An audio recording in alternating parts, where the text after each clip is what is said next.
Welcome back. Mancherial జిల్లా క్యాతనపల్లిలో రాజకీయ వాతావరణం ఒక్కసారిగా వేడెక్కింది.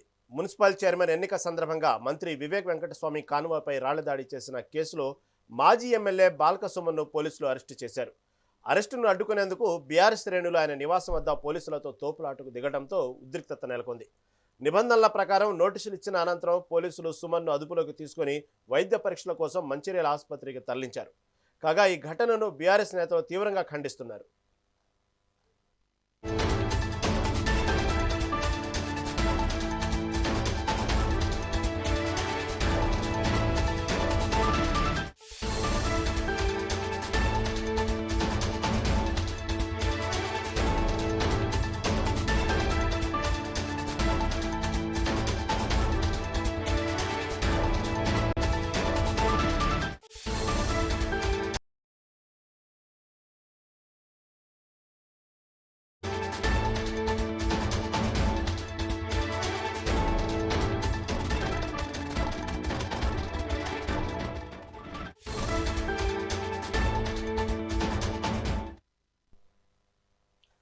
మంచిర్యాల జిల్లా క్యాతనపల్లిలో రాజకీయ వాతావరణం ఒక్కసారిగా వేడెక్కింది. మున్సిపల్ చైర్మన్ ఎన్నిక సందర్భంగా మంత్రి వివేక్ వెంకటస్వామి కాన్వాయ్పై రాళ్ల దాడి చేసిన కేసులో మాజీ ఎమ్మెల్యే బాల్క సుమన్ను పోలీసులు అరెస్టు చేశారు. అరెస్టును అడ్డుకునేందుకు బీఆర్ఎస్ శ్రేణులు ఆయన నివాసం వద్ద పోలీసులతో తోపులాటకు దిగడంతో ఉద్రిక్తత నెలకొంది. నిబంధనల ప్రకారం నోటీసులు ఇచ్చిన అనంతరం పోలీసులు సుమన్ను అదుపులోకి తీసుకుని వైద్య పరీక్షల కోసం మంచిర్యాల ఆసుపత్రికి తరలించారు. కాగా ఈ ఘటనను బీఆర్ఎస్ నేతలు తీవ్రంగా ఖండిస్తున్నారు. దీని నుంచి మరింత సమాచారం మా ప్రతినిధి నరేష్ లైవ్ ద్వారా అందిస్తారు. నరేష్, చెప్పండి, ప్రస్తుతం బాల్క సుమన్ అయితే అరెస్ట్ చేశారు, వైద్య పరీక్షల నిమిత్తం ఆసుపత్రికి తీసుకెళ్లారు. ప్రస్తుతం అక్కడ తాజా అప్డేట్ ఏంటి, పరిస్థితులు ఎలా ఉన్నాయి? Thank you Rahim. ఇటు మంచిర్యాల జిల్లా క్యాతనపల్లిలో హైటెన్షన్ వాతావరణం నెలకొందని చెప్పొచ్చు. అయితే నిన్నటి నుంచి జరుగుతున్నటువంటి హైడ్రామాకు నేడు తీవ్ర ఉద్రిక్త పరిస్థితులు నెలకొన్నాయని చెప్పొచ్చు. మరి ఈ క్రమంలోనే నిన్న మున్సిపల్ క్యాతనపల్లికి సంబంధించిన మున్సిపల్ చైర్మన్ తో పాటు వైస్ చైర్మన్ ఎన్నికలకు సంబంధించి కౌన్సిలర్ వెళ్తున్నటువంటి క్రమంలో ఈ వాగ్వాదంతో పాటు జరిగినటువంటి ఘటనలు చోటు చేసుకుంది. ఈ పరిణామాల అనంతరం ఇటు తీవ్ర వాగ్వాదం చోటు చేసుకోవడంతో నిన్న లాఠీ చార్జ్ కూడా చోటు సంబంధించి మున్సిపల్ కార్యాలయం వెళ్తున్నటువంటి బాల్క సుమన్తో పాటు అటుపాటు ఎమ్మెల్యే గోవా లక్ష్మితో పాటు ఇటు ఇక్కడ గెలుపొందినటువంటి బీఆర్ఎస్ సిపిఐ కూటమికి సంబంధించినటువంటి 14 మంది కౌన్సిలర్లు నిన్న మున్సిపల్ కార్యాలయానికి వెళ్తున్నటువంటి క్రమంలోనే క్యాతనపల్లి ఫ్లైఓవర్ వద్ద ఇటు పోలీసులు అడ్డుకున్నారు. అయితే దీనికి సంబంధించి మంత్రి ఆదేశాలతోటి ఈ క్రమంలోనే సంబంధించి ఇటు కుట్ర పన్నారని చెప్పేసి ఆరోపిస్తూ ఇటు ఏదైతే కౌన్సిలర్లు వెళ్తున్నటువంటి వాహనాలను అడ్డుకోవడంతో ఇటు తీవ్ర వాగ్వాదం పోలీసులతో పాటు బీఆర్ఎస్ నాయకులు బాల్క సుమన్తో పాటు నాయకులకు మధ్య తీవ్ర వాగ్వాదం చోటు చేసుకుంది. మరి దీనికి సంబంధించి వారిని అడ్డుకొని కేవలం కౌన్సిలర్లు మాత్రమే అనుమతిస్తామని మున్సిపల్ హాల్లోకి వెళ్లేందుకు వారికి మాత్రమే అనుమతి ఉంది, మీకు అనుమతి లేదంటూ పోలీసులు అడ్డుకోవడంతో వాగ్వాదం చోటు చేసుకోవడంతో అనంతరం ఇటు కేవలం కౌన్సిలర్ మాత్రమే అనుమతించేందుకు వెళ్తున్నటువంటి క్రమంలోనే మంత్రి వివేక్ తో పాటు ఇటు ఎంపీ వంశీకృష్ణకు సంబంధించినటువంటి కాన్వాయ్ వస్తుండగా కాన్వాయ్ తో పాటు కాంగ్రెస్ కార్యకర్తలు కూడా వస్తున్నారు. మరి ఈ క్రమంలోనే ఇక్కడ మొదలైనటువంటి పోలీసు బలగాలు ఇటు బీఆర్ఎస్ పార్టీ కార్యకర్తలు ఇటు కాంగ్రెస్ పార్టీకి సంబంధించిన కార్యకర్తలు ఇరు వర్గాలు ఇరు పార్టీలకు సంబంధించినటువంటి పార్టీ నినాదాలతో హోరెత్తడంతో వారిని అదుపులోకి తీసుకొచ్చేందుకు కూడా తీవ్రంగా ప్రయత్నించారు. మరి ఈ క్రమంలోనే అక్కడ వాగ్వాదం చోటు చేసుకోవడంతో ఇటు కొద్దిసేపు గోవా లక్ష్మితో పాటు బాల్క సుమన్ రోడ్డుపై బైఠాయించారు. మరి ఈ క్రమంలోనే ఇటు వాగ్వాదం తీవ్ర స్థాయి దాల్చడంతో ఇటు మంత్రి కాన్వాయ్పై ఇటు రాళ్ల దాడికి పాల్పడడంతో రాళ్ల దాడితో పాటు ఇటు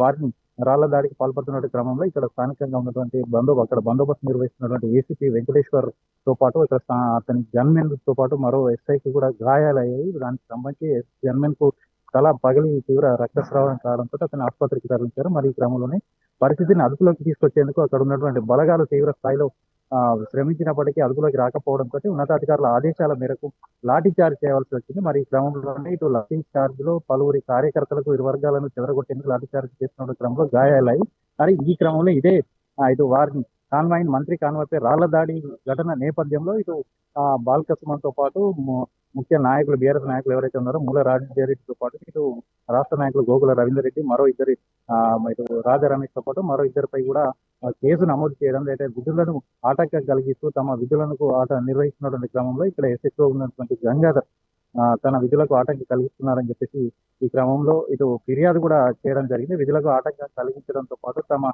ఇటు మోడల్ కోడ్ ఆఫ్ కండక్ట్ కింద నిబంధనలను ఉల్లంఘించారని చెప్పేసి వీరిపై స్థానిక రామకృష్ణాపురం పోలీస్ స్టేషన్ కూడా కేసు నమోదైంది. మరి ఈ క్రమంలోనే ఇటు కౌన్సిల్ హాల్లోకి వెళ్ళినటువంటి మంత్రి కాన్వాయ్తో పాటు వీరు వెళ్ళినటువంటి క్రమంలో అక్కడ కౌన్సిల్ హాల్లో కూడా లోపల ఒక హైడ్రామా నెలకొందని చెప్పవచ్చు.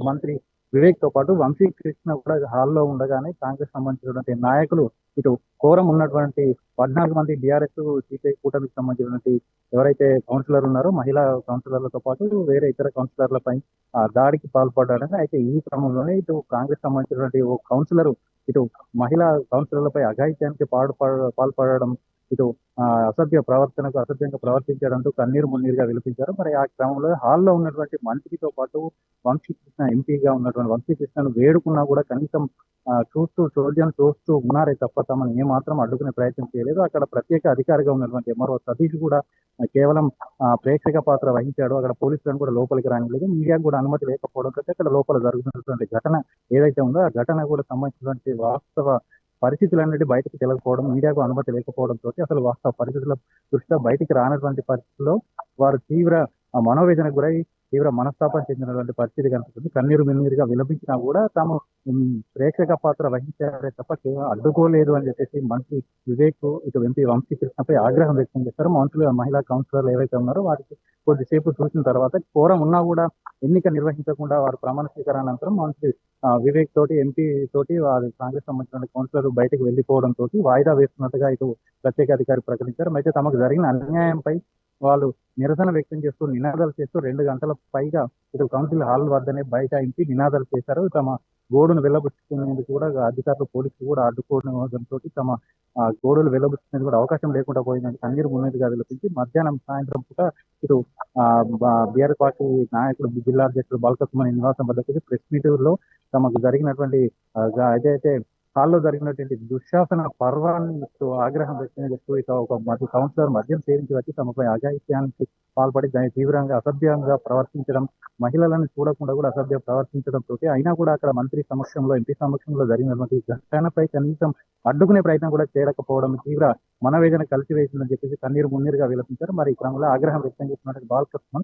నేడు ఇటు కేతనపల్లి దానికి సంబంధించిన దుశ్శాసన పర్వాన్ని తీవ్ర ఆగ్రహం వ్యక్తం చేస్తూ సిపిఐతో పాటు బీఆర్ఎస్ పార్టీకి సంబంధించినటువంటి నాయకులు నేడు బంద్కు పిలుపునిచ్చారు. మరి కేతనపల్లి పట్టణంలో ఇటువంటి బంద్కు పిలిపించినటువంటి నేపథ్యంలో నేడు పోలీసు బలగాలు నిన్న జరిగినటువంటి ఘటనల దృష్టిలో ఉంచుకొని ముందస్తుగా భారీగా బలగాలను కేతనపల్లి మున్సిపాలిటీ పరిధిలో ఉన్నటువంటి మోహరించాయి. మరి ఈ క్రమంలో వీరు బీఆర్ఎస్ జిల్లా అధ్యక్షుడు బాలక సుమన్తో పాటు ఏఐటీసీ నాయకుడు వాసిరెడ్డి శ్రీకరామయ్యతో పాటు సిపిఐ పార్టీకి సంబంధించిన జిల్లా కార్యదర్శి రాముడు లక్షణకు సంబంధించినటువంటి వీళ్ళందరినీ కూడా హౌస్ అరెస్ట్ చేశారు.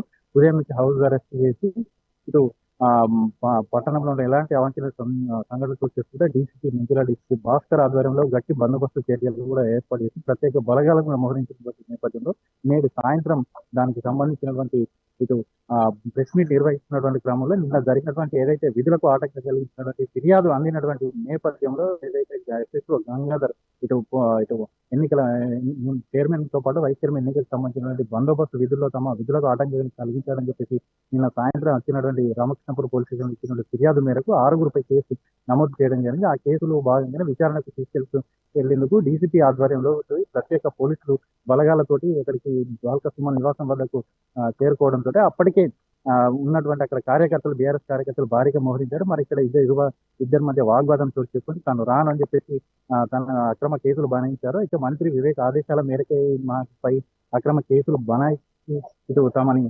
ఇబ్బందులకు గురి చేస్తున్నారు, బీఆర్ఎస్ కార్యకర్తలపై తప్పుడు కేసులు నమోదు చేస్తున్నారు అంటూ పోలీసులను కూడా ఇటు విమర్శనాత్మకంగా అధికారులు తొత్తులుగా పనిచేస్తున్నారు మంత్రి వివేక్ అని చెప్పేసి విమర్శలు చూపించారు. మరి ఈ క్రమంలోనే బలవంతంగా ఇటు బాలకృష్ణను అరెస్ట్ చేసి ఇక్కడ మంచిర్యాల ప్రభుత్వ ఆసుపత్రికి తరలించారు. మరి ఈ క్రమంలో ఇటు కార్యకర్తలకు పోలీసులకు మధ్య వాగ్వాదం కూడా చోటు చేస్తున్నప్పటికీ కూడా అల్లరి జరగకుండా పోలీసులు చెదరగొట్టి ఇటు మంచిర్యాల ప్రభుత్వ ఆసుపత్రిలో బాలకృష్ణతో పాటు మూల రాజకీయాలతో పాటు మరో వ్యక్తికి వైద్య పరీక్షలు నిర్వహించి ఇప్పుడు ప్రస్తుతం ఇక్కడ మెజిస్ట్రేట్ వద్దకు తీసుకెళ్లి దాని మెజిస్ట్రేట్ ముందు హాజరుపరిచేందుకు కూడా తీసుకెళ్లారు. మరి ఈ క్రమంలో వైద్య పరీక్షల అనంతరం కూడా ఇక్కడ ప్రభుత్వ ఆసుపత్రి హైదరాబాద్ అనేది ఉంది. ఇటు కార్యకర్తలు కూడా పోలీసు వాహనాన్ని బాలకృష్ణతో పాటు మూల రాజిరెడ్డిని బీఆర్ఎస్ నాయకులను తీసుకెళ్తున్నటువంటి వాహనాన్ని అడ్డుకునే క్రమంలో కూడా అడ్డుకోని ఇటు తీసుకెళ్లకుండా నినాదాలు చేస్తూ అడ్డుకోవడంతో పోలీసులు చెదరగొట్టి ఇటు అల్లరి ముక్కలను చెదరగొట్టి ఇటు లాఠీ చార్జ్ కూడా కొంత చేసినట్టుగా తెలుస్తుంది. మరి ఈ క్రమంలో ఇటు ఇంత వాగ్వాదం ఇంత ఘర్షణ వాతావరణం మధ్య బాల్క సుమన్ ఎట్టకేలకు వాహనంలో ప్రత్యేక వాహనంలో తీసుకెళ్లి ఇటు మేజిస్ట్రేట్ ముందు హాజరుపరిచారు. మరి మొత్తంగా చూసుకుంటే 2 రోజుల నుంచి జరుగుతున్నది హై డ్రామాకు మరి ఏ మేరకు తెరపడింది, మరి ఏ మేరకు ఇటు జరగనుంది, మరి దానికి సంబంధించి మేజిస్ట్రేట్ నిర్ణయం మరి రిమాండ్ విధిస్తారా, లేకపోతే అనంతరం జరిగేటువంటి పరిణామాలు ఏ స్థాయిలో ఉంటాయని చెప్పేసి భయాందోళన పరిస్థితులు కూడా నెలకొన్నాయని చెప్పొచ్చు. మొత్తంగా చూసుకుంటే మంచిర్యాల జిల్లా పాటు ఉమ్మడి ఆదిలాబాద్ జిల్లా వ్యాప్తంగా కూడా సంచలనం మారినటువంటి Ketanapalli municipal chairman vice chairman ఎన్నిక అనేది రాష్ట్ర వ్యాప్త సంచలనాత్మకంగా జరుగుతున్న పరిస్థితి కూడా నెలకొన్నాయి. హైటెన్షన్ వాతావరణం నెలకొంది. ఎప్పుడు ఏ అల్లర్లు జరుగుతాయని చెప్పేసి పోలీసులు భారీ బందోబస్తు తోటి ప్రత్యేక బలగాలను కూడా మోహరించినటువంటి పరిస్థితి ఇక్కడ కనిపిస్తుంది. ఏదైతే ఇది కేవలం మంత్రి ఎంపీ ఉన్నటువంటి దుశ్చర్య, కేవలం మంత్రికి ఎంపీకి తొత్తులుగా వ్యవహరిస్తూ అధికారులతో పాటు పోలీసు శాఖకు సంబంధించిన పోలీసులు కూడా ఇట్లా దుశ్చర్యలకు పాల్పడి వారి ఆదేశాల మేరకు అక్రమ కేసులు బనాయించడంతో పాటు మాకే అన్యాయం జరిగింది, మాకు వాహన అద్దాలు పగిలాయి, లాఠీ చార్జీలు జరిగినటువంటి క్రమంలో మా కార్యకర్తలతో పాటు నాయకులకు కూడా తీవ్ర గాయాలు అయ్యాయని చెప్పేసి బాల్క సుమన్ చెప్తున్నటువంటి పరిస్థితిలో మంత్రి వివేక్ కూడా ప్రెస్ మీట్ పెట్టి దానికి సంబంధించి నా యొక్క కాన్వాయ్ పై అడ్డుకోవడం దాడికి పాల్పడిన క్రమంలో పోలీసులకు కూడా గాయాలయ్యాయని చెప్పేసి వివరాలు కూడా దానికి సంబంధించినటువంటి ఆధారాలు కూడా చూపుతున్నటువంటి సీసీ ఫుటేజ్ ఉన్నాయి, వీడియోకి సంబంధించినటువంటి ఇక్కడ రికార్డులు కూడా ఉన్నాయని చెప్పేసి వారు స్పష్టం చేస్తూ ఇటు కొన్ని వీడియోలు కూడా విడుదల చేయడం జరిగింది. మరి ఈ క్రమంలో ఇరు వర్గాల మధ్య మొత్తంగా చూసుకుంటే కేతనపల్లి అనేది ఒక తీవ్ర 2 కాకీల మధ్య ఒక మున్సిపల్ రాజకీయం అనేది హీటెక్కిందని చెప్పవచ్చు. ఇది ఇక్కడ ఈ రాజా పరిస్థితి. Rahim, over to studio. Right Naresh, thank you for update.